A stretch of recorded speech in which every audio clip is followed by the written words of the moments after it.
veces es lo que nos toca vivir. Pero siempre quieres más, nunca satisfecho con todo eso que hay alrededor de ti. Tu mente ausente no vive el presente, ocupada en sí, nunca está aquí. Es dicha maltrecha que vive y desecha, y terminas diciendo ay, pobre de mí. Aquí no hay ninguna víctima, los momentos malos son para aprender. Buenos días, mi nombre es Luis Martín Azconavieta y conduzco este espacio que he denominado Con Iniciativa. La cortina musical es cortesía de la banda de rock local, insisto, es una banda de rock local de Tenerife, Canarias. Se llama Polo y los pibes de Nunca Jamás y la canción se llama Los momentos malos son para aprender, y la he elegido en sintonía con esta coyuntura global en la que soy un convencido que es un momento completamente de aprendizaje. Recuerdo a la audiencia que estamos en 103.3 FM MDQ Radio, producción Sol Andrade, operador Yolber Jiménez. Buen día, Yolber. Muy buenos días, Luis, y bienvenidos a los oyentes de MDQ Radio. Gracias por tu asistencia técnica de cada semana, cada jueves por la mañana. Dirección Marcelo Russo. Recuerdo las principales vías de contacto para escucharnos en Facebook MDQ Radio y teléfono, lo digo despacio, 2 veces, 663 85 90 28. 663 85 90 28. Por supuesto, con WhatsApp pueden enviarnos y participar a través de todos los canales, que estamos en todos los canales, y WhatsApp y en Facebook dejar preguntas, saludos, lo que deseen. Hoy tenemos un invitado de excepción y coincide con un gran momento de Con Iniciativa porque estamos cumpliendo 6 meses, 24 programas ininterrumpidos y vamos creciendo. Hoy tenemos este invitado, vamos a hablar de un tema que me apasiona, que son las Challenge Coins, monedas de reto y motivación de personas y temas de seguridad y defensa. Desde Alemania, pero él es oriundo de Estados Unidos y España, es una historia muy particular, muy singular, muy atractiva. Tenemos a Robert Dombrowski. Buen día desde Alemania, Robert Dombrowski. Muy buenos días, Luis, y muy buenos días a todos tus oyentes. Gracias, Robert. ¿Cómo estás? ¿Cómo está el clima en Alemania hoy? Pues mira, precisamente llevamos una semana espectacular, pero desde muy tempranas horas le ha dado por llover y hasta hace poco ha dejado de llover. Hace poquito. Lo justo para poder venir y estar contigo un rato. Buenísimo, buenísimo. Digamos que la lluvia te ha dado un espacio para el programa de Con Iniciativa de hoy, contigo. Así es. Perfecto. Si hubiese estado lloviendo hace 10 minutos me verías de otra forma, porque estaría calado. Robert, bueno, para la audiencia le va a parecer curioso, él es de Estados Unidos, pero bueno, ahora nos va a contar, pero habla un perfectísimo español. Robert, por favor, ¿te puedes presentar a la audiencia con todos tus créditos? Con todos mis créditos, a ver. Me llamo Robert Francis Dombrowski, segundo apellido Mena. Ahí estamos con el enlace español. Y, a ver, ¿qué te digo? Pues en cuanto a créditos, me retiré hace 9 meses, el agosto pasado, del servicio secreto de los Estados Unidos, donde estuve por más de 20 años. Y creo que esa es la experiencia laboral que vamos a tratar más que nada en este programa. Correcto. Que sea de interés a tus oyentes. Y no sé si quieres que entremos en por qué la conexión con España y demás, o tú me dices, Luis, ¿cómo quieres que lo diga? Sí, también recuerdo a la audiencia, porque él es completamente humilde, recuerdo a la audiencia que es la primera entrevista que concede Robert Dombrowski para un medio en todo el mundo, y él es experto en seguridad internacional de investigaciones y se retiró como supervisor en el oficio que nos ha contado nada menos que el Secret Service de Estados Unidos. Robert, sí, ¿nos puedes introducir cuál es esa relación con España que tienes, que le va a gustar a la audiencia? Sí, claro. En cuanto a... Voy a mencionar primero lo de la primera entrevista. Obviamente, estando dentro del trabajo que ocupaba hasta hace poco, no somos muy duchos a estar hablando con los medios, por obvias razones. Correcto. Y por eso, siempre hacemos lo posible por aislarnos lo más posible. Y obviamente ahora ya, como consecuencia de mi retiro, puedo echar un poquito, abrir las puertas un poco, por decirlo así. Entonces, en cuanto a mi historial familiar, mi madre es española, de origen, nacida, criada, etcétera, y conoció a mi padre, que era un militar norteamericano destinado a la base de Torrejón, en Madrid. Qué bien. Se conocen, se casan y vuelven a Estados Unidos. Mi padre, obviamente, cumplió su tiempo de asignación en la base de Torrejón y vuelven a Estados Unidos, donde nazco yo. Mi madre no pudo adaptarse demasiado bien a la forma de vivir estadounidense. Ella era muy de su España, así que siempre que podía le pedía a mi padre que buscase los traslados a España. Por lo cual me pasé la vida yendo y viniendo. Tengo 2 hermanos que nacieron ambos en la base de Torrejón. Entonces es un dato curioso. Yo soy el único nacido en Estados Unidos.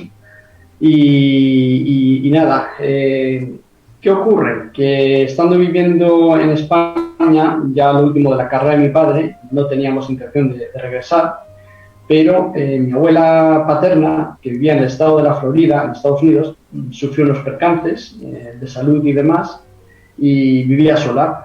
Enviudó a muy joven edad, incluso yo no alcancé a conocer a mi abuelo paterno, y mis padres, no viendo otra opción, me piden a mí, siendo el nieto mayor, con 15 años en esa época, que regresase a Estados Unidos, y hiciese lo posible pues para ayudar con el día a día de mi abuela.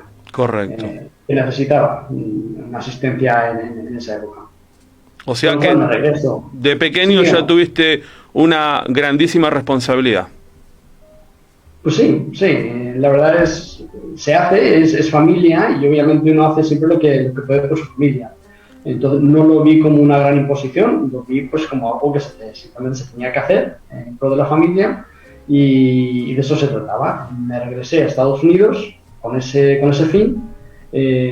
Terminé la educación secundaria en Estados Unidos, que por cierto fue un shock enorme, porque ya llevaba viviendo en España varios años. Claro. Y el sistema educativo, en cosas muy curiosas, cambia bastante. Por ejemplo, yo venía de un sistema, viviendo en Alicante, donde el estudiante está asignado a una clase y los profesores son los que entran y van rotando por la clase según te toque la materia de la hora. Claro. En Estados Unidos es lo contrario. En Estados Unidos los profesores tienen sus clases asignadas y son los estudiantes los que van pasando de clase en clase. Qué curioso. Sí, y sin tener un apoyo allí, pues imagínate, llegas con 15 años, te dan un mapa de la escuela el primer día, te dicen, mira, tienes que llegar a matemáticas, a literatura, etcétera, tienes 10 minutos para hacerlo, y por el camino vete buscando tu armadito donde guardas los libros. Sí. y no llegues tarde. O sea que lo que vemos en las películas norteamericanas es lo que es la realidad. Es lo que es, así como sale. Perfecto. Así como sale. Entonces fue un proceso de adaptación muy rápido que tuve que asimilar. Bien. Pero, de todas formas, me imagino que tu vivencia y tu know-how de haber vivido en España te dio también cierto margen de maniobra en las relaciones, en la vida con tus compañeros. Sí, claro. A ver, una de las razones, o yo diría que la razón principal por la cual mi madre se adaptaba mucho más a la vida española, es precisamente esa forma extrovertida que tienen los españoles de ser, ese calor humano que existe en España, al igual que en los demás países latinos, que se ve, pero se ve menos en países anglosajones. Entonces, al tener, digamos que esa inspiración, esa forma de esa crianza, se me facilitó mucho el hacer amistades, el conocer pues a gente que tenía necesariamente que conocer para el día a día, etcétera, y sí, me ayudó muchísimo. Qué interesante, Robert. Luego yo he visto tu extensísimo currículum. El salto posterior a la escuela secundaria de Estados Unidos, ¿cuál fue, Robert?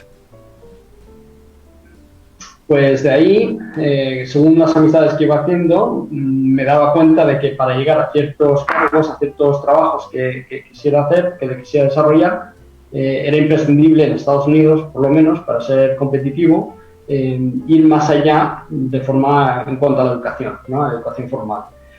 Por lo cual fui a hacer estudios de universidad. Estuve con la Universidad Internacional de la Florida, que tiene su sede en Miami, la sede principal, y mientras iba cursando estudios, pues iba trabajando en otros ámbitos. Incluso llegué a hacerme policía para una ciudad de la Florida que se llama Hollywood.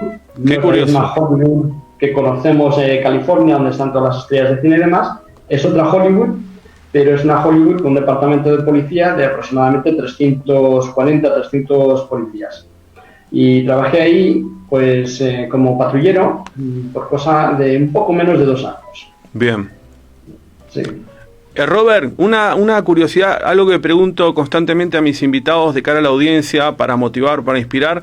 ¿Esta actividad en que te introdujiste en el área de la seguridad fue circunstancias o vocacional? ¿Tú ya tenías la semilla de la vocación esta? Sí, fue vocacional, Luis. Qué interesante. Siempre con el interés de, hombre, ver las noticias, ver las cosas que están pasando en la sociedad. Hay historias que te tocan, de a lo mejor un percance que ha sufrido una persona o cosas que ocurren. Y en mi caso en particular, pues esas cosas siempre me dieron esa ansia de querer pertenecer a algo que estuviese del lado que ayuda a la sociedad, que apoya. Y para mí, desde un principio fue eso, fue ese afán de decir, yo quiero hacer algo que pueda llevar un impacto positivo a la gente. Qué interesante, Robert. Y de ahí nace mi interés por el tema de seguridad y el tema policial. Robert, sé que precozmente y muy joven ya de policía en el condado de Hollywood, era un condado, tuviste un primer premio muy importante. Sí, la ciudad de Hollywood, pues estando aún bajo el tiempo de probatoria que le dicen en Estados Unidos, cosas de la vida, ¿no? Que te encuentras con a lo mejor una cosa que ocurre y estás tú cerca y puedes solucionar y demás. A mí me pasó, curiosamente, 3 veces en un mes de diciembre y tuve la fortuna, entre el entrenamiento que se me había dado, y pues se supe resolver las cosas adecuadamente, y se me hizo un reconocimiento que para mí fue importantísimo, y es el de ser nombrado el oficial del mes para ese mes de diciembre, cosa que no se daba casi nunca, pero muy raras veces se le otorgaba ese premio, ese reconocimiento a un oficial estando bajo probatoria. ¡Qué fantástico! Y estamos hablando de que tendrías 23, 24 años en ese momento. Sí, más o menos, por ahí. Qué inspirador, qué motivador. Por eso insisto en estas curiosidades para dejar a la audiencia estas ideas fuerza. Robert, ¿y cómo llegaste a un estamento superior en la seguridad de tu país? De ese puesto, de esa posición en la policía, ¿qué pasó luego? Pues a ver, es un poco curioso también, Luis, porque mira, me daba cuenta que dentro del ámbito policial, aunque en efecto se pueden hacer muchas cosas y se puede hacer mucho bien en favor de la comunidad a la que sirves, yo aspiraba a algo un poco más allá. Y ahí entra también la influencia de España, la influencia española. ¿Por qué? Porque había vivido en otro país, conocía otra cultura. Son cosas que siempre me han gustado, me han interesado porque me crié con ellas. Yo sabía que trabajando como policía en un municipio no iba a poder tener experiencias adicionales a las que ya tenía en cuanto a ese ámbito, al ámbito de salir al exterior. Claro. Por lo tanto, me puse a mirar otras opciones. Y esas opciones en Estados Unidos generalmente implican el ir al lado federal, o sea, al lado del gobierno central norteamericano. Correcto. Y ahí entran entonces en el margen de estas, digamos, estas ansias de querer hacer algo distinto o algo que me lleve más allá, entran las agencias federales, y dentro de esas pues hay muchísimas. A través de los medios se conoce mucho lo que es el FBI, se conoce, por ejemplo, se habla mucho de la CIA, lo cual a veces a mí me irrita un poco porque la CIA es una agencia completamente distinta a lo que es el FBI o muchas otras agencias. Muchas veces las utilizan de una forma los medios como si fuesen cuasi iguales, y no lo son en absoluto.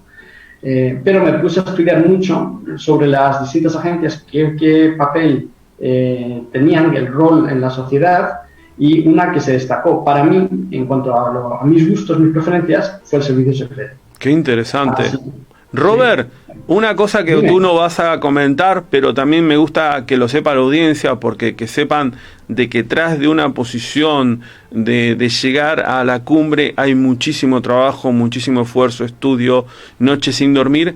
Aparte de esta licenciatura que tú hiciste en Relaciones Internacionales, luego hiciste una maestría en liderazgo. Hice una maestría en liderazgo y seguridad.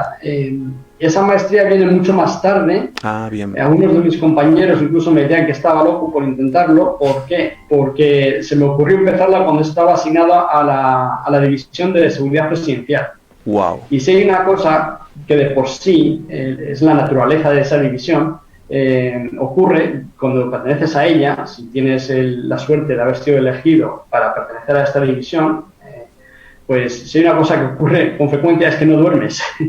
O sea, si encima no duermes a causa del trabajo, porque estás en constante movimiento, luego le sumas el hacer estudios adicionales educativos, en este caso, si hay una maestría, pues como comprenderás, pasé unos años en los cuales no era muy recomendable acercarte a mí, a hablar conmigo, porque andaba de un mal genio. Me imagino que las personas sin dormir, la verdad que somos zombies. Robert, retrocediendo, disculpa que te hice esta pregunta que te mareé un poquito, retrocediendo, entonces, tú luego de la policía, creo que tuviste un breve lapso de detective o no llegaste antes de pasar al servicio secreto. Una cosa muy curiosa que pasó ahí, Luis. Repito, son cosas que muchas veces, dentro de lo que uno puede aportar, dentro de las experiencias y la forma que pueda tener cada individuo de ver las cosas e intentar resolver, luego hay una parte que también es el azar que influye, ¿verdad? Es la suerte que influye. Y yo tuve la suerte de que la zona que yo patrullaba como policía, suerte o desfortuna para uno, según se pueda ver, ¿no? Cada moneda tiene dos caras. Correcto. Tuve la oportunidad de trabajar en muchos casos de violencia de género, violencia doméstica. Entonces, siendo patrullero, mi contacto siempre era el inicial.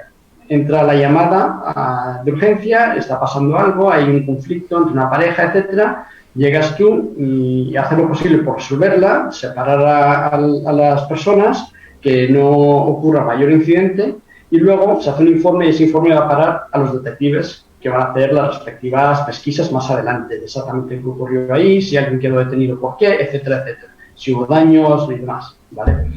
Esa experiencia de tanto patrullar esa zona y de tener que responder a tantos casos de violencia de género, lo que hizo fue mandar una pequeña alerta, digamos, a la zona a la sección de detectives dentro de mi departamento, y que les dijo: mira, este chico está cogiendo mucha experiencia en este ámbito, pronto vamos a necesitar, porque iban a haber 2 detectives que se iban a jubilar, vamos a necesitar un detective o varios que ocupen estos puestos que van a quedar vacantes, y este chico, aunque es súper joven, súper nuevo en este departamento de policía, está cogiendo una experiencia importantísima en este ámbito. Entonces se me avisó de que se me estaba considerando para detective, con apenas 2 años de estar de patrullero, y repito, cosa no vista anteriormente. Qué fantástico, Robert. ¿Sabes qué? Con toda esta pequeña anécdota que cuentas, tan curiosa, tan simpática, le mandas un mensaje a la audiencia: es involúcrate, apasionate, cúrratelo, que alguien lo va a ver, alguien te va a apadrinar, alguien te lo va a reconocer, ¿es cierto? Definitivamente, Luis. Una cosa con la que siempre me he tropezado, incluso dentro de los servicios secretos, a las agencias más importantes en las que uno pueda pertenecer. Cuando coges un poco de experiencia, te vas a dar cuenta de que hay cosas que siempre se pueden mejorar. Y el argumento al que más desprecio le he cogido a lo largo de mi carrera profesional es ese argumento que muchas veces escuchas, donde la gente dice: es que no queremos cambiar esto porque siempre se ha hecho así. Eso precisamente es lo que más detesto. El que se haya hecho de cierta forma anteriormente puede ser que haya servido para esa época, pero es que vamos avanzando, las cosas van cambiando, evolucionamos. También tiene que evolucionar la forma de proceder. Y desafortunadamente hay mucha gente que no lo ve. Entonces, lo que siempre le digo a los compañeros, amigas, amigos, etcétera, que están subiendo dentro de un ámbito o están empezando un ámbito nuevo es: busca esas oportunidades de crecer, busca esas oportunidades donde puedes influenciar un cambio, porque ese cambio, lo hagas tú o no, se va a dar. Y es mejor que lo controles tú y que se dé de una forma positiva y no que te pille por sorpresa y sea un cambio que ocurra de una forma muy negativa y que te impacte de una manera que no preferirías. Me quedo con esta última frase que has dicho, de controlar el cambio, de generarlo uno, que es súper interesante, Robert. Mira, y me has contestado de paso una pregunta que siempre hago a mis invitados, de dejar esta idea fuerza para los nuevos emprendedores, la gente con inquietud, de coger el cambio por los cuernos, de no esperar, ¿es cierto? Sí, así es. Tuve la suerte de que conté con bastante apoyo cuando estuve con el Servicio Secreto y pude empezar ciertos programas que se deberían haber empezado anteriormente, que no se hicieron. Cuando te das con esa suerte de que tienes un apoyo institucional, es la hora de efectivamente coger esa idea que tienes y correr con ella. Hacer lo posible para que esa idea nazca, fluya y se convierta en algo especial. Qué bien, Robert. Y eso es lo que más orgullo me ha dado mi carrera, Luis, es precisamente eso. Me puedo achacar ciertas cosas que se empezaron dentro del Servicio Secreto y porque yo las promoví. Que hoy día la mayor parte de la gente no sabe que las promoví yo porque las cosas van cambiando y dentro de una organización como es el Servicio Secreto, pues es lo que hiciste ayer se olvida y es lo que hay hoy, ¿no? Pero a nivel personal, a nivel profesional, yo sé de qué forma puedo intervenir y qué cambios puedo efectuar y eso me llena enormemente, de una forma personal, ya te digo, pero vaya, es lo que más, para mí, lo más trascendental de lo que he podido hacer profesionalmente. Mira, creo que la felicidad que transmites, el que te felicito, celebro que puedas decir esto, que no todos podemos decir, que dejamos una semilla, que dejamos un legado en la organización, que la organización son personas, ¿cierto? Relaciones, y que has dejado este legado para la organización donde trabajaste, Robert. Robert, cuéntanos cómo fue cuando te cogieron para incorporarte al Servicio Secreto de Estados Unidos. A ver, es un proceso largo, es un proceso riguroso y es algo similar al de la mayoría de las agencias federales en Norteamérica. Siguen un proceso bastante parecido, ¿sí? Diferencia en algunos aspectos. Un aspecto, por ejemplo, en el que se diferencia es el siguiente. El FBI, la DEA, algunas otras agencias, la CIA también, y el Servicio Secreto, antes de que te acepten, vas pasando varias etapas, pruebas físicas, pruebas médicas, etcétera, etcétera, pero llegas a un momento donde te van a hacer una prueba de polígrafo. La prueba de polígrafo, sí. Para mí, aún tengo pesadillas de esta prueba. Es lo peor a lo que te pueden exponer a la hora de intentar conseguir un puesto de trabajo, por lo menos con el Servicio Secreto. Qué increíble, ¿eh? Mi sesión, Luis, duró 8 horas. Imagínate, 8 horas con una media hora de descanso para almorzar, para comer, conectada a esta máquina con un personaje al que nunca has conocido delante tuyo, diciéndote cada 10 minutos o 5 minutos que estás mintiendo, que por qué estás diciendo cosas, yo que sé, guardándote información, etcétera, que no estás siendo transparente, que estás a propósito intentando confundir a la máquina, y etcétera, etcétera, etcétera. Y 8 horas de eso. Tengo compañeros que unas cosas que me dicen es que pensaban, cuando salieron de la sesión, pensaban que no los iban a contratar y que no les importaba, con tal de que no tuviesen que volver a pasar esa prueba.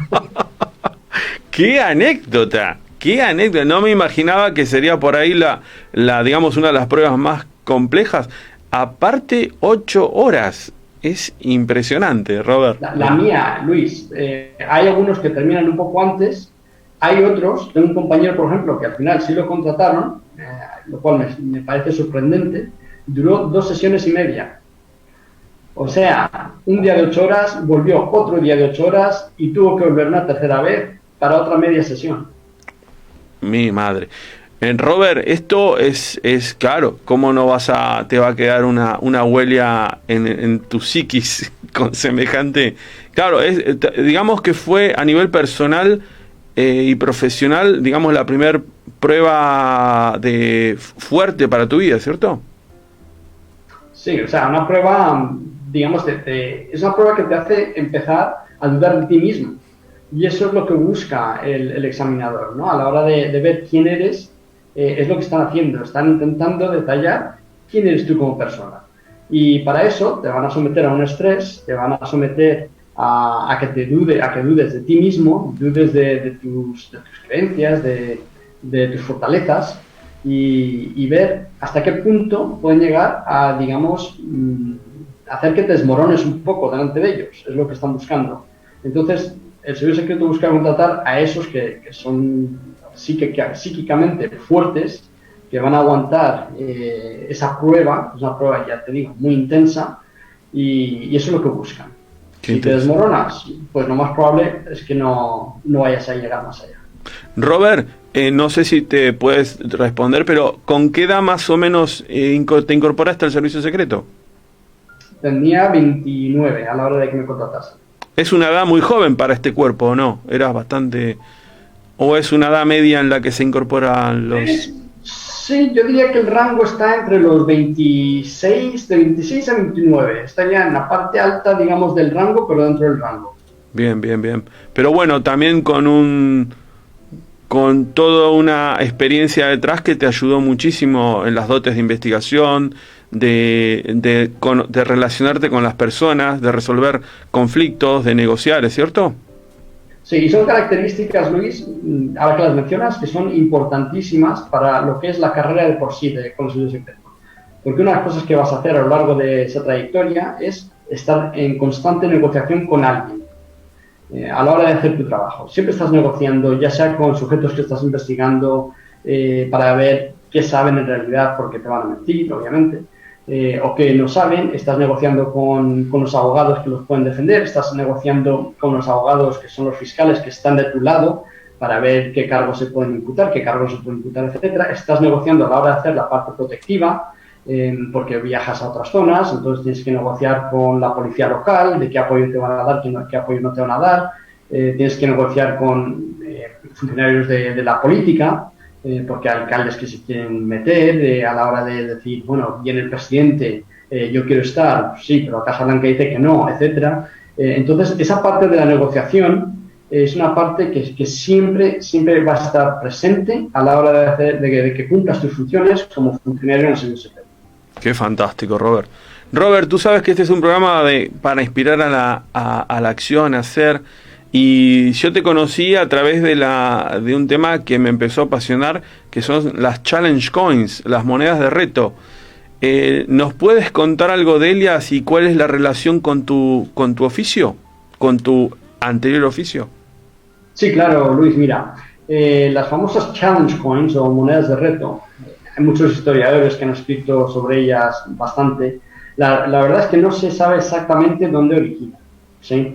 Hay algunos historiadores, sobre todo esos que se meten mucho con el tema de historia militar, que opinan, hay algunos por lo menos, opinan que llevan hasta la época romana, donde algunos soldados romanos, algunos legionarios, se destacaban en el campo de batalla y a forma de reconocimiento se les ofrecía, aparte de la paga en monedas, que los romanos son los primeros en empezar a emitir monedas sobre el metal, se les daba una moneda que se había acuñado especialmente para esa unidad o en nombre de ese dirigente que las ofertaba o para una campaña en particular, etcétera. Entonces, se piensa que puede llegar hasta allí, lo que es la tradición de las monedas.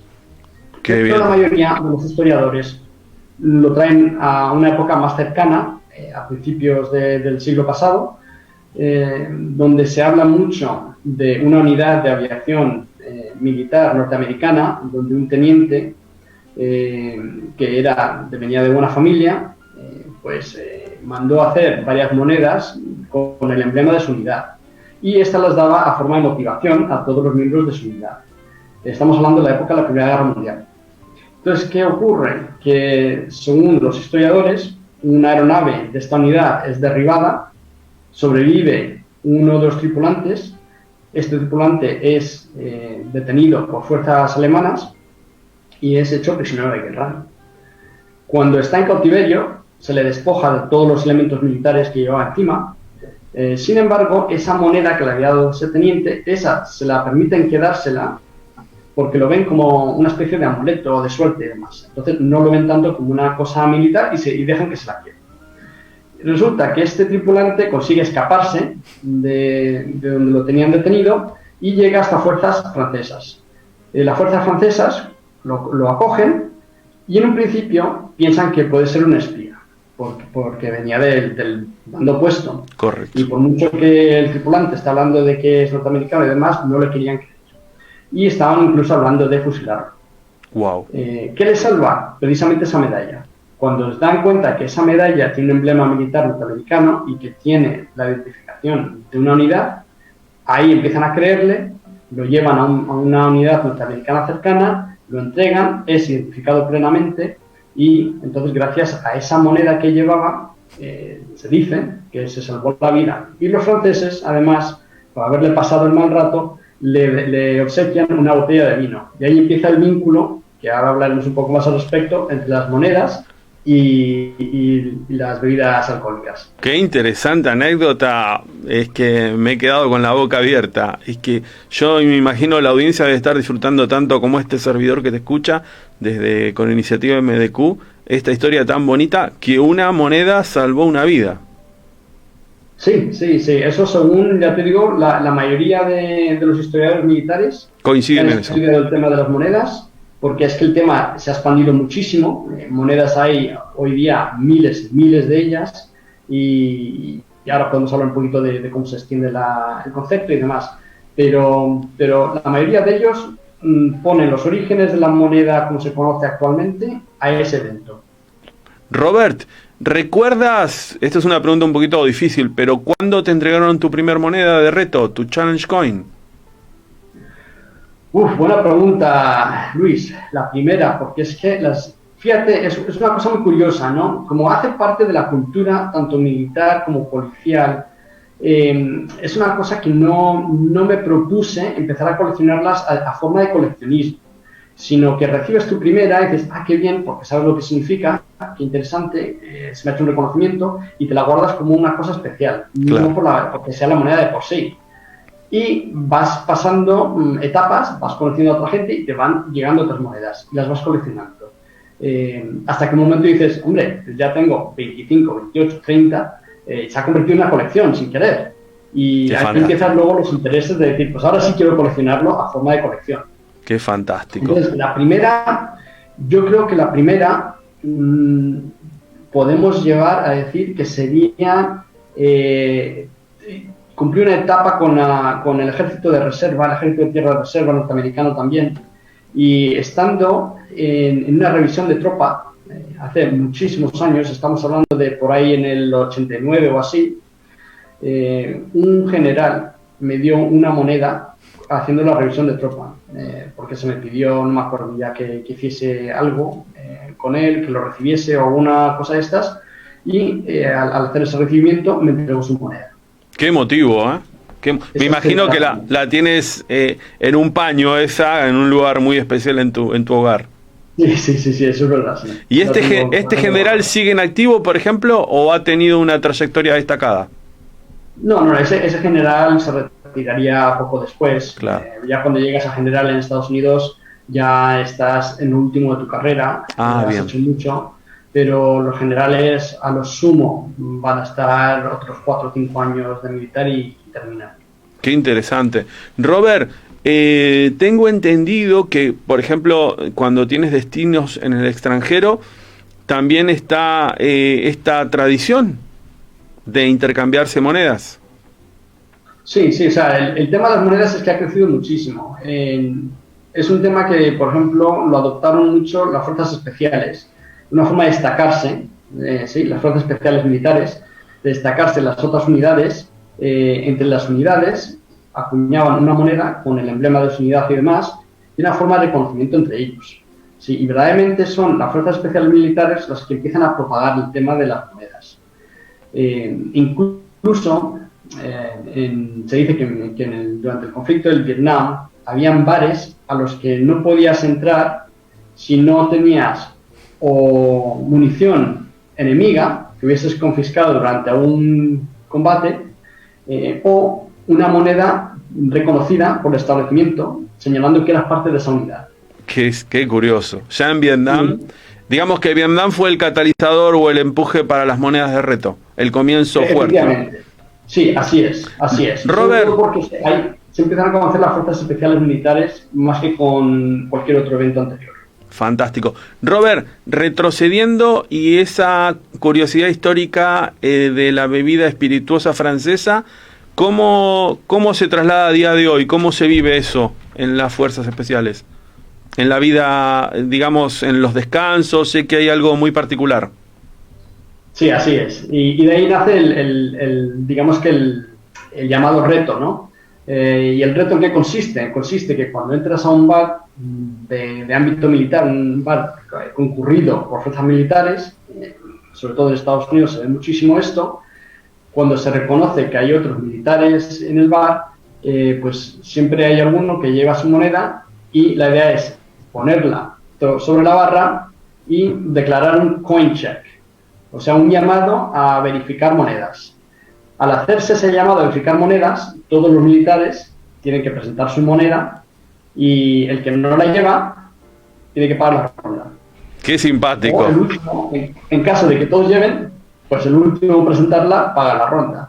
En caso de que todos tengan, muchas veces lo que ocurre es que en vez de decir el último es el que inició el reto, por iniciarlo, le obligan a esa persona a que sea el que pague.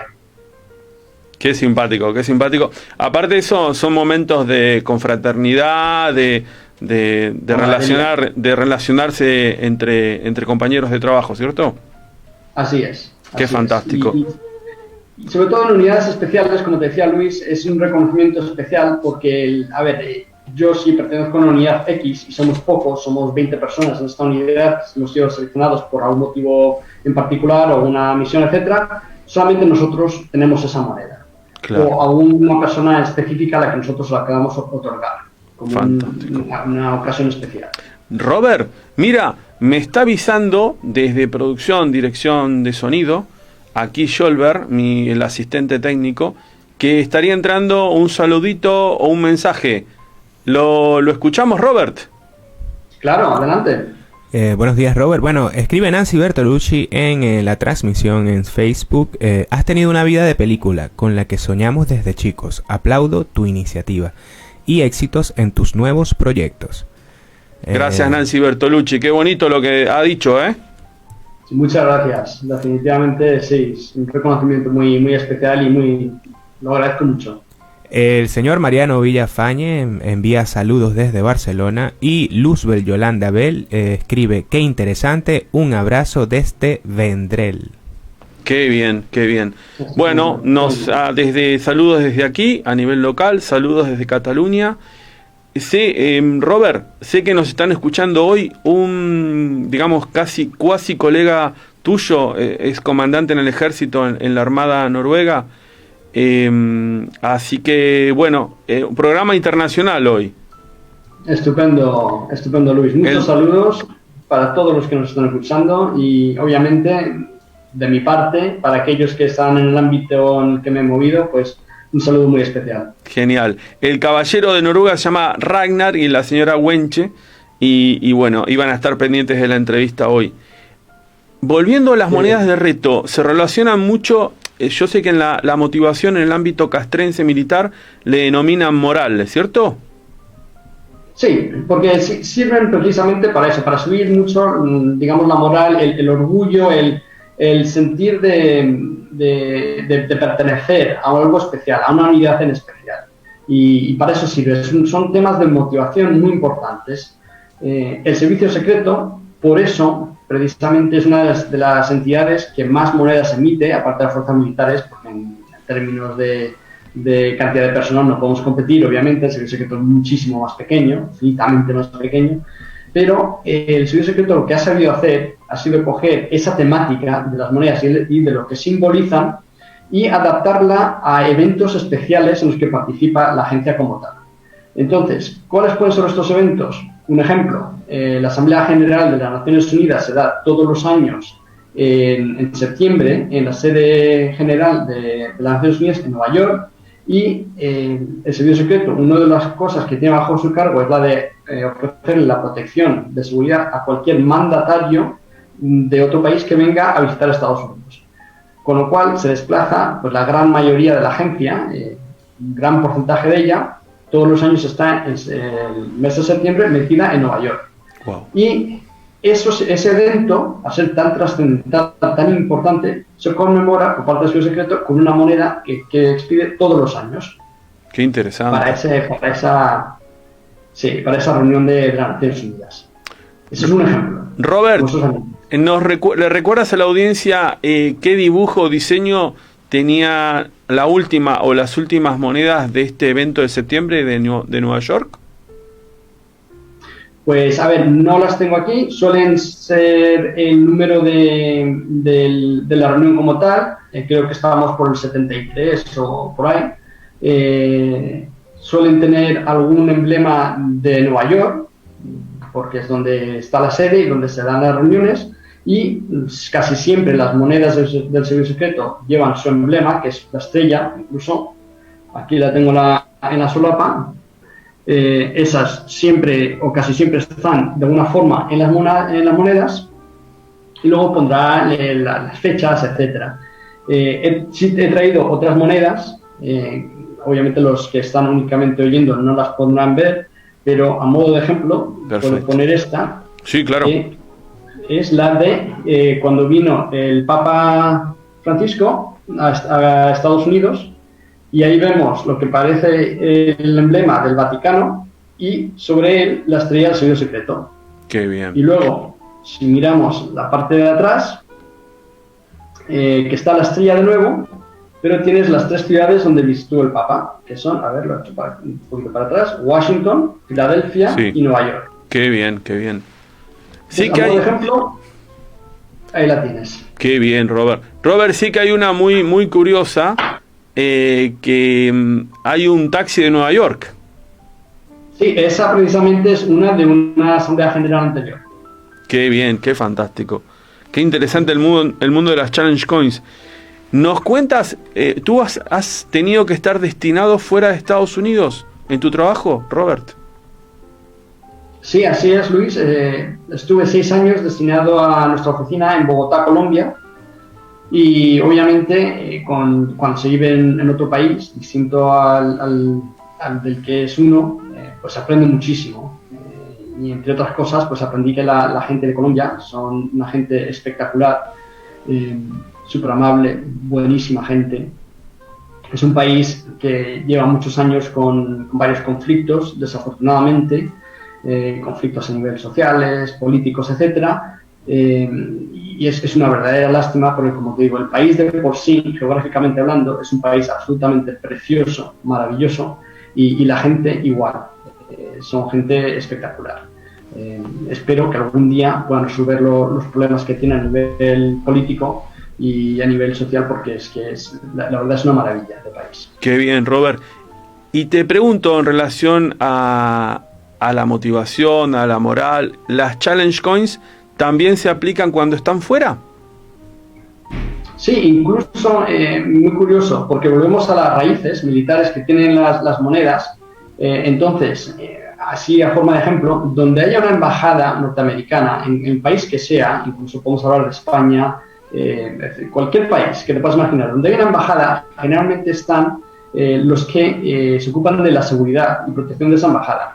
Qué bien. Entre ellos, o mejor dicho, el grupo que hace de seguridad para estas embajadas es un grupo de la Infantería Marina Norteamericana, los marines, y se les denomina el Marine Security Group, o Marine Security Guard, perdón, MSG. Estos generalmente hacen una moneda que conmemora el servir de seguridad para esa embajada en ese país. Claro. Entonces, ya que me lo has mencionado, y ahora que estoy aquí en Frankfurt, Sí. pues tengo la del grupo de seguridad de los marines de aquí de Frankfurt, que es esta. A ver, qué bien. Ahí no sé si lo podrás ver bien, pero tienes... Lo importante que lo vea la audiencia es lo más importante. Sí, y básicamente lo que dices es Marine Security Guard Qué Detachment, el grupo de protección de los marines, Alemania, y atrás vemos el escudo de Alemania. En este caso yo estoy en Frankfurt, que es donde está el consulado, no la embajada, sino el consulado de Frankfurt y consulado americano, pero con la bandera alemana.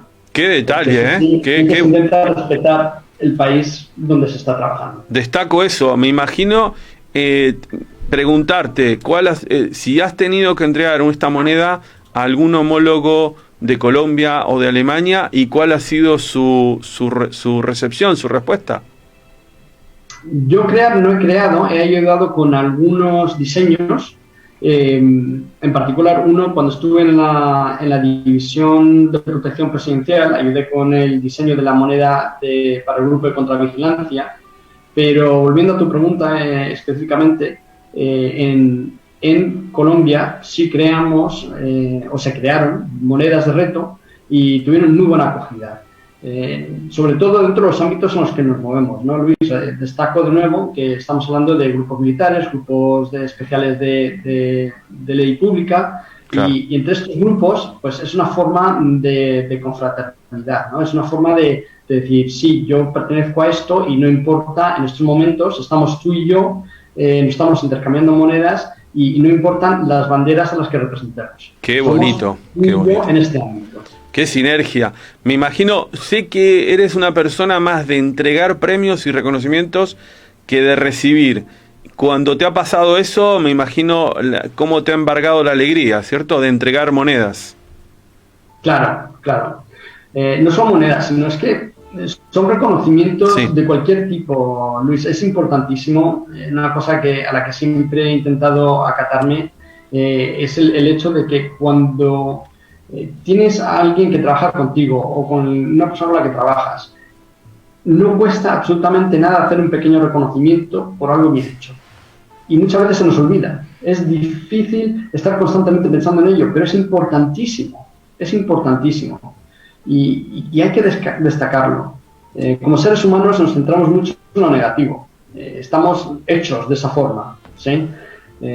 Pero es importantísimo el aprender a destacar lo positivo siempre que podamos, sobre todo lo positivo dentro de otros, valorar lo que aportan los demás.